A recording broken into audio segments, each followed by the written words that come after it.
Today we have another no fluff video. We're going straight to the meat and potatoes. We've got the DJI Air 2S versus the Mavic 3. Image comparison, side by sides, zoom side by sides, the full works, you've got it. Let's not waste any time and jump straight into it because the results might just astonish you. Both drones are in auto. Air 2S max resolution is 5.4K. Mavic 3 only does 5.1K, so that's why you'll notice that side by side, the canvas is bigger in the Air 2S than it is on the Mavic 3.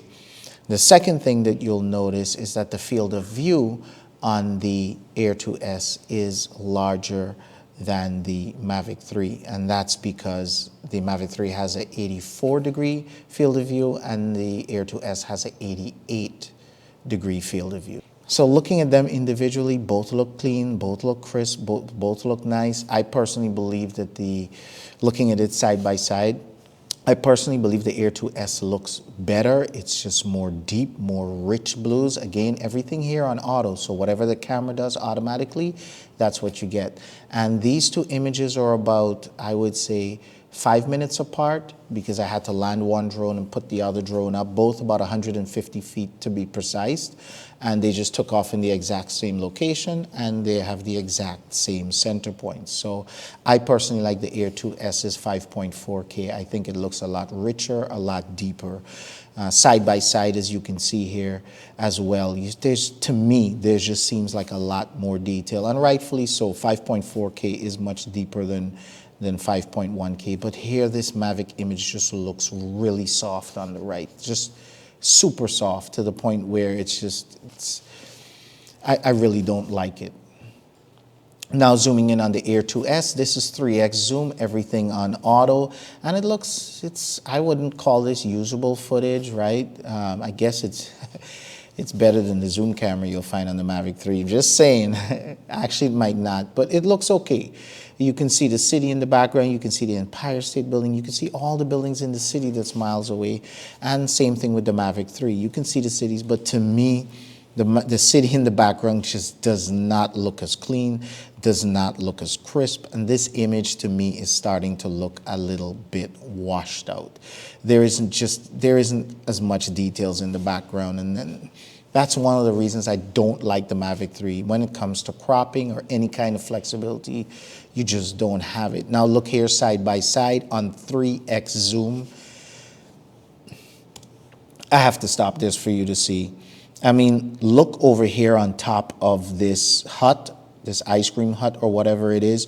You can see the details here. It's nice grayed out on the ground. You can see that, well, the people are kind of blotched out, but the trees look nice and rich. The shadows are there. You could even see the reflection in the water for all the trees and all, and this building right here. Nice, beautiful, and deep dark blues. Come up, look a little bit above where this terrace building is, this square building, rectangular building. You can actually see the writing a little bit nice and deep here. In the background, you can see the buildings. They're fairly clear on the skyline at the back here. Looking over at the Mavic 3, over here, it's just a no-go for me. This building, the terrace just looks washed out to the top here.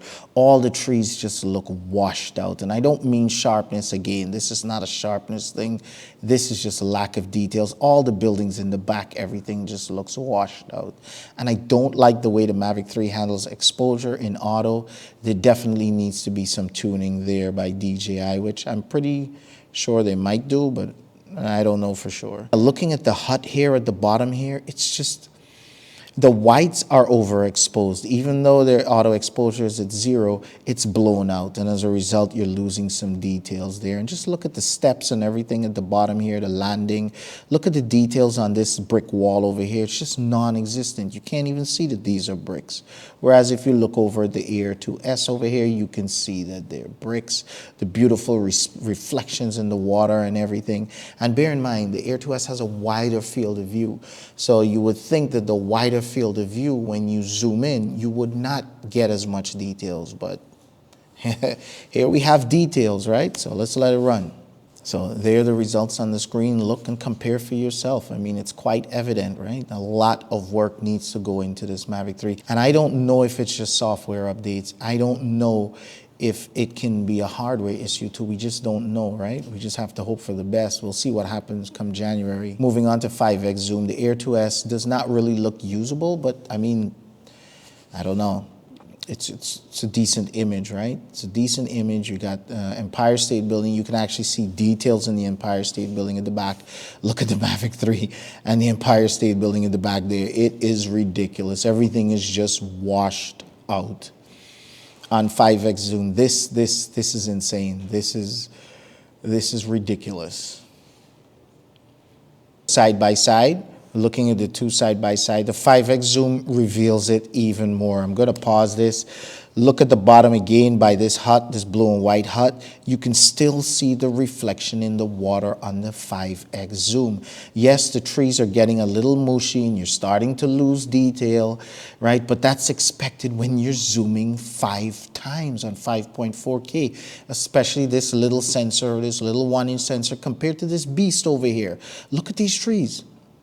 This is horrific. Like, I consider this to be unacceptable, completely unacceptable. This is ridiculous. And look at the hut too. It's horrible. It's just, I don't know. The image is there. There's no details on the bricks, nothing. It just looks wishy-washy. This is horrible. It's up on the screen. You can see for yourself. Now look, even if I put the Mavic 3 on f5 aperture priority, which should increase the sharpness. Does it help? Yes, it helps a little bit. But f5, come on, you're supposed to get a lot more sharpness and a lot more detail. Now, yes, I'm going to pause this for a second. You can start to see the shadows, the reflection in the water coming out at the bottom here.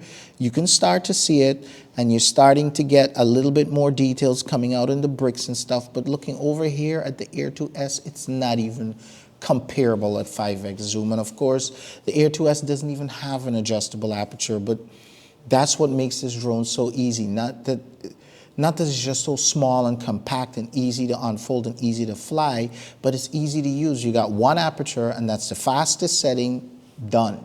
If you need to make any adjustments, you slap a filter on, you're good to go. But look at the image coming out of this Air 2S. It's unbelievable. Unbelievable. I hope this is a firmware thing and this is not an issue with glass. You know, DJI not using the right or the optimal glass, or they cut corners somewhere. I hope not. But yeah, the image is there. See it for yourself. Let me know what you think. I think that they put this dual camera system in there because they want to turn this into an enterprise drone in a few months. And this is what happens when you try to cater for everyone. You end up not making something that is specific to anyone, and nobody ends up getting pleased. For guys like us who are doing filming, we need the details. We need the ability to punch in, to crop in a little bit and reframe things. And we just simply can't do it here. So you lost us too, right? So who do you really have? You want the hobbyist guys who like the cool stuff like the zoom and the hyperlapse and all these features that are not there yet, but let's assume that they were there and everything was fully loaded and completed on this Mavic. You still have an extreme price point. So nobody's really happy, right? The hobbyists it's not happy paying that kind of money.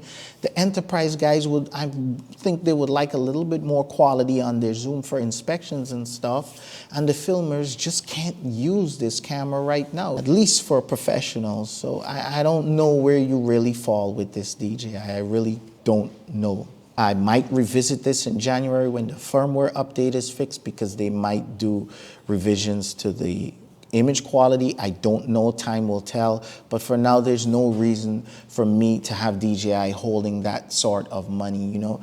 It's the way I see it is like a contractor coming to do painting for your house and paints half of your house and then tells you pay the full price and I'll come back in January and finish the painting.